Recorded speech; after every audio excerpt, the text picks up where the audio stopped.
रामकृष्ण हरी, मी प्रिया. माझ्या चॅनलवर तुमचं खूप खूप स्वागत आहे. आज देवपूजेपासून सुरुवात, पण देवाची पूजा करता करता तुम्हाला दाखवते की मी देवपूजेमध्ये आपल्या देवघरामध्ये विठ्ठल रुक्मिणी आईसाहेब आणि महादेवाचे पिंड ही नवीन घेतलेली आहे. खूप छान आहे, मस्त भेटले आणि मला, आणि आळंदीमध्येच घेतले मी. तर तुम्ही पण पहा किती सुंदर हुबेहूब छान अशी मूर्ती भेटली मला विठ्ठल रुक्मिणी आईसाहेबांची. आणि इकडे महादेवाची मला सेम अशीच पाहिजे होती.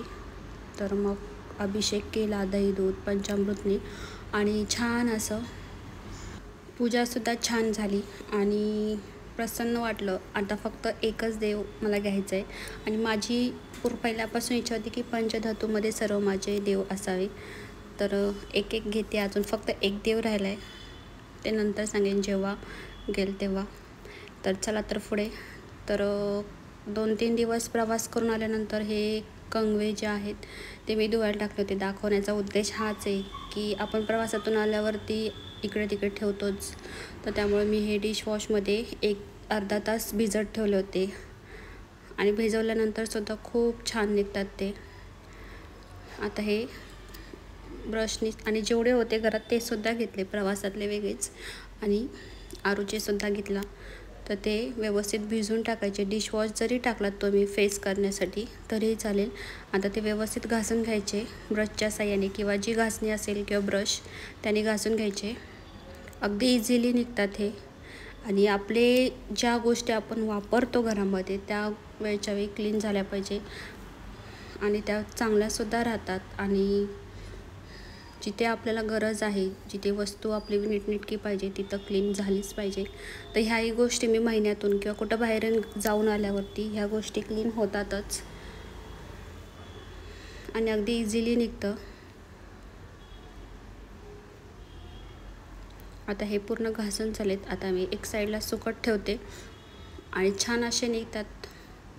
आणि ह्या आपल्या दैनंदिन जीवनामध्ये ह्या गोष्टीसुद्धा करणं खूप गरजेचं आहे. तर पुढे बाहेरून आल्यामुळं भांड्यांचासुद्धा असं वाटतं ते कधी घासते असं झालं होतं.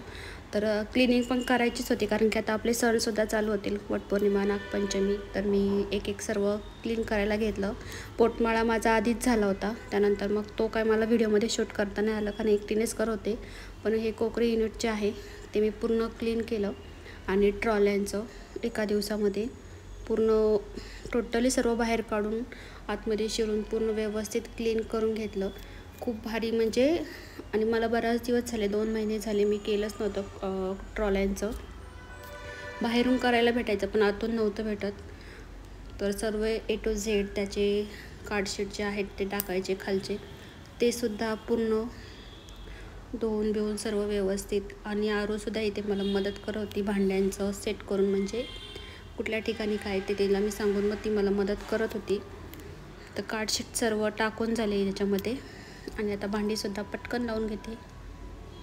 आणि थोड्या वेळ असं उघडं ठेवायचं, जेणेकरून थोडंफार पाणी राहिलं असेल, आणि फॅन फास्ट ठेवून कोरडं होतं. आता इथे सर्व व्यवस्थित लावून घेतलं मी एक. इथेसुद्धा थोडंसं चेंजेस केले. कपावरती होती पण जास्त यूज होत नाही, म्हणून जे यूज आहे ते पुढं ठेवले. आणि भांड्यांचंसुद्धा नक्की दाखवेन मी कशाप्रकारे ठेवते ते. आता सध्या जस्ट एक झलक माझ्या ट्रॉल्यांची सर्व लावून झाल्यानंतर, आणि पुढचा व्हिडिओ नक्कीच येईल तुम्हाला ट्रॉल्यांचा मजा, की मी भांडी कशी ठेवलेत व्यवस्थित ते. आणि इथे वट्टा आवरून झाल्यानंतर आता स्वयंपाकाची तयारी संध्याकाळची. तर मी ते पिठलं करत होते, ते पण डाळीचं, आणि ते पण रवाळ, असं पातळ नाही तर रवाळ थोडीशी डाळ वाटण करून ते पिठलं दाखवते. कारण की ते पिठलं आहे ना, नुसतं जरी तुम्ही काही ठिकाणी पाहिलं तर एखाद्या ठिकाणी असं कोरडं खातात हे पिठलं, पण हे खरं कोरडंसुद्धा छान लागतं. पण चपातीसोबत खायला खूप मस्त. आणि कोरडं म्हणजे टिफिनला कुठे प्रवासात जायचं असेल तर हे बेसन खूप मस्त आहे. सेम अशा प्रकारे वाटून घ्यायचं रवाळ, आणि छान होतं हे पिठलं.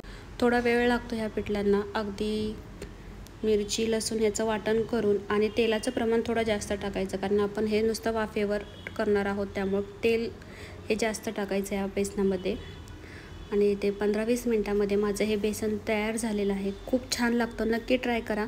व्हिडिओ जर आवडला असेल तर नक्की लाईक शेअर कमेंट करायला विसरू नका. पुन्हा भेटूया अशाच एका व्हिडिओसोबत. तोपर्यंत बाय.